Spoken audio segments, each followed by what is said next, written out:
11 minutes. That was all that stood between the Pharaohs and the greatest result in their history. Deep into the round of 16 in Atlanta, a massive Egyptian squad found themselves up 2-0 against the defending world champions, Argentina. This top-down view of the pitch shows exactly where the game unraveled. Egypt scored a third to ice the match, but VAR pulled the referee to the monitor to check a minor foul in the build-up. The problem is that the foul happened a massive physical distance away from the goal itself. Regardless, the goal was wiped off the board. Now watch how the action shifts directly into the penalty box.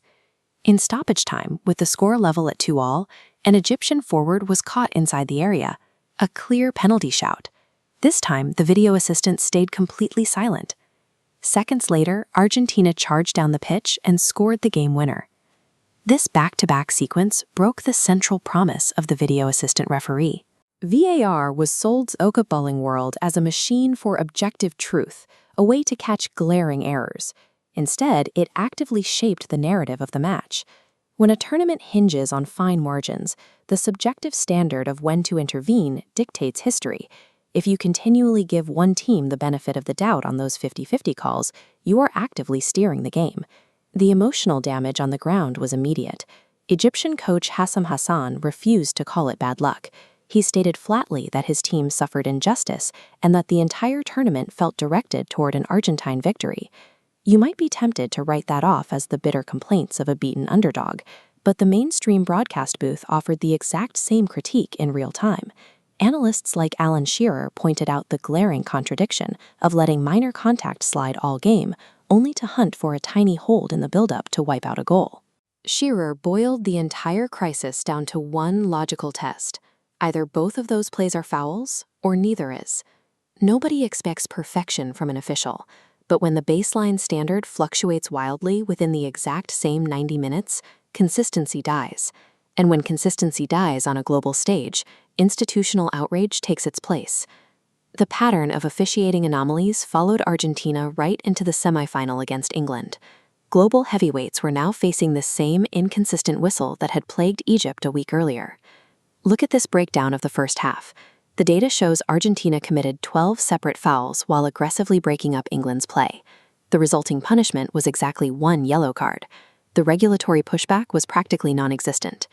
Jude Bellingham, England's primary engine for counterattacks, bore the brunt of it. He was hacked to the ground 4 separate times by a defense that clearly decided the only way to stop him was physical, legal, or otherwise. The whistle stayed silent. Compounding the frustration, the referee had walked onto the pitch carrying a heavy pre-match reputation as Lionel Messi's favorite official. Fair or not, walking into a semifinal with that label makes every subsequent marginal call radioactive. This is where the psychology of sports fandom takes over. When millions of viewers watch the 50-50 decisions and the benefit of the doubt tilt in the exact same direction across 4 straight knockout games, it stops feeling like a coincidence. In the minds of the audience, it hardens into systemic bias. Once that perception set in, the internet took the wheel. The initial wave was digital mockery. AI-generated images of Messi dressed as royalty or cozying up to FIFA executives, racking up millions of views as a protected asset.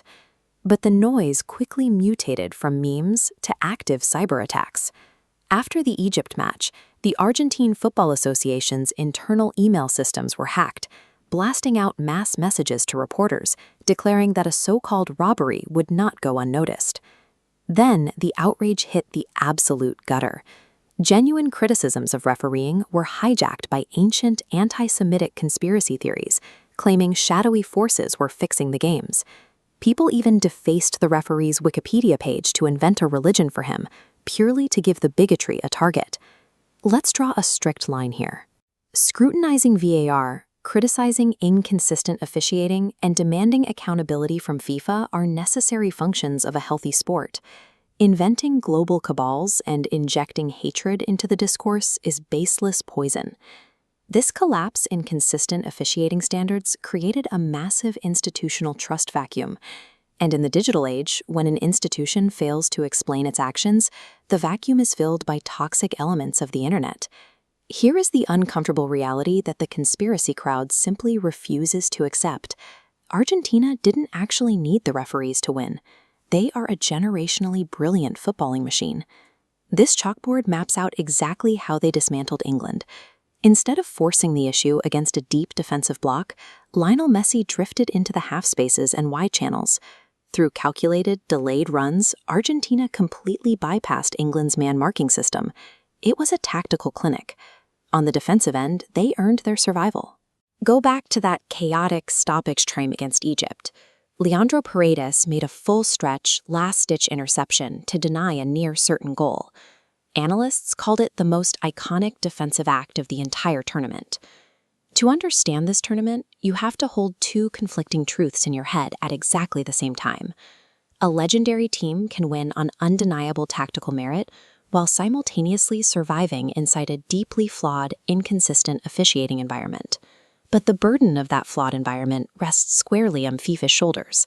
They have one fundamental job: to ensure every team on the pitch believes the rules apply equally to everyone. That baseline trust collapsed. Instead of addressing the glaring inconsistencies, FIFA's default response was to insist their officials couldn't possibly be influenced. They treated the very act of questioning their integrity as the actual problem. And that brings us to the tragic irony of this entire saga. The moment legitimate structural critiques of VAR were adopted by bigots and conspiracy theorists, FIFA was handed a get-out-of-jail-free card. When your loudest critics are spreading vile hatred, you get to dismiss all of your critics at once. The global frustration over VAR's overreach and shifting standards was completely justified. But the toxic, bad-faith execution of that outrage ultimately allowed the true culprits, a broken system and an unaccountable institution, to sweep the mess under the rug and escape completely.